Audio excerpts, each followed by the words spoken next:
2007 pa lang ay isang desisyon na ang hindi nagbigay ng ilang gabi ng kawalan ng tulog kay Enrico Roque, mamamayan ng bagong baryo, Pandi, Bulacan at may-ari ng matagumpay na bodega ng bayan.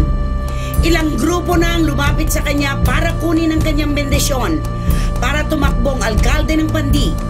Isang alok na hindi niya kayang agarang desisyonan dahil literal na malayo sa politika ang kanyang buhay.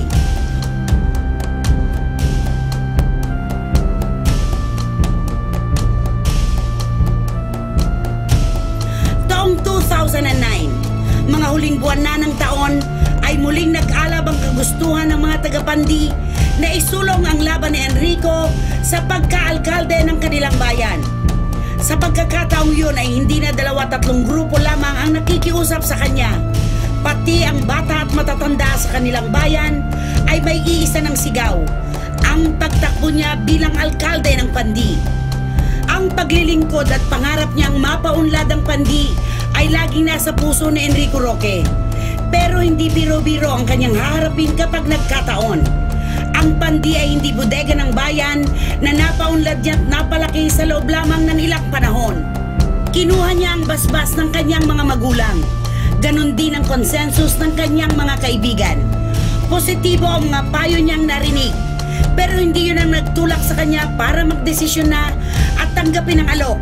Isang malawakang kumbensyon ang gumising sa inaantok pa niyang desisyon.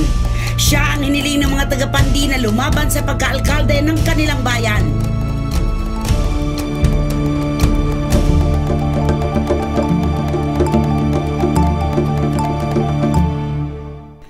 Ilang panahon pa pagkatapos ay tinanggap na ni Enrico Roque ang hamon.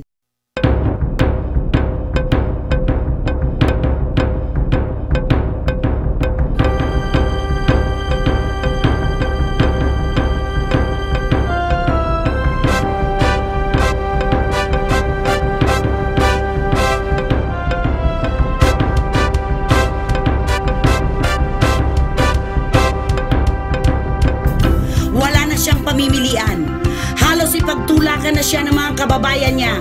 Pakiramdam ni Enrico Roque noong mga panahong yun ay nakaatang na sa kanyang balikat ang pinapangarap na progreso ng mga Pandienyos.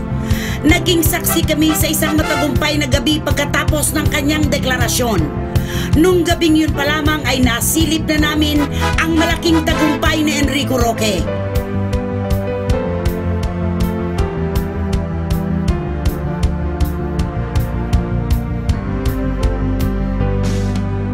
Sa kanyang pag-iikot sa mga barangay sa Pandi, ay simple lamang ang kanyang bukang bibig sa kanyang mga kababayan. Wala siyang ipinangangako, pero gusto niyang makita ang progreso ng Pandi sa kanyang pamumuno. Gusto niyang makilala ang bayan ng Pandi na dati pinagtatanong pa ng marami kung saan matatagpuan. Gusto niyang mabigyan ng magandang imahe ang kanyang bayan. At higit sa lahat, gusto niyang dugtungan ang mga pangarap ng mga Pandienyos sa kanyang termino.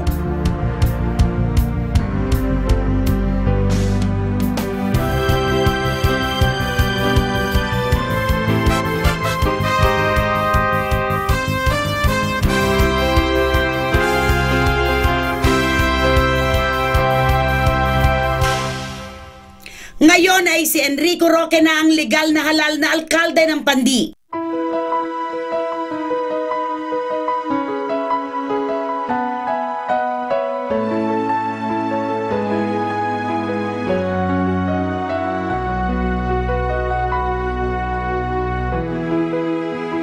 Lumawak na ang kanyang nasasakupan. Hindi na negosyo lang ang ikot ng kanyang maghapon ngayon, kundi isang sinserong paglilingkod na sa mga kababayan niya na nagtiwala at nagregalo sa kanya ng boto bilang mayor ng kanilang bayan. Walang pagsisisi ang taong bayan ng Pandi sa pagluluklok sa kanya sa pinakamataas na posisyon sa kanilang bayan. 100 araw ang nakaraan, ako'y inyong bagong lingkod bayan,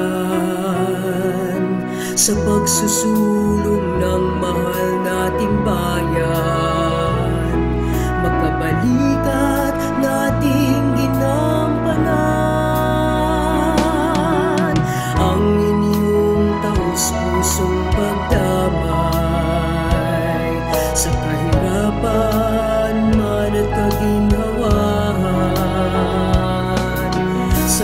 kabiguan man at tagumpay. Naging kasama ko sa tuwina, sa aking mga mahal na pandiyenyos. Mainit na yakap mula sa puso'y damhin nyo, sa pagtitiwalang inyong inilaan bilang inyong bagong punong bayan. Sa aking mga mahal na pandiyenyos, mainit na yakap mula sa puso'y damhin nyo. Salamat po mga mahal kong kababayan,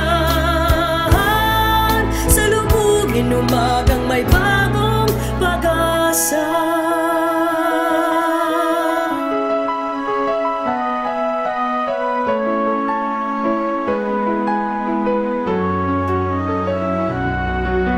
At pati ang mga taong hindi masaya sa kanyang tagumpay ay hinaharap niya ng parehas, dahil tulad niya ay mamamayan din ng mahal niyang pandi ang mga kumukontra sa kanyang mga pangarap.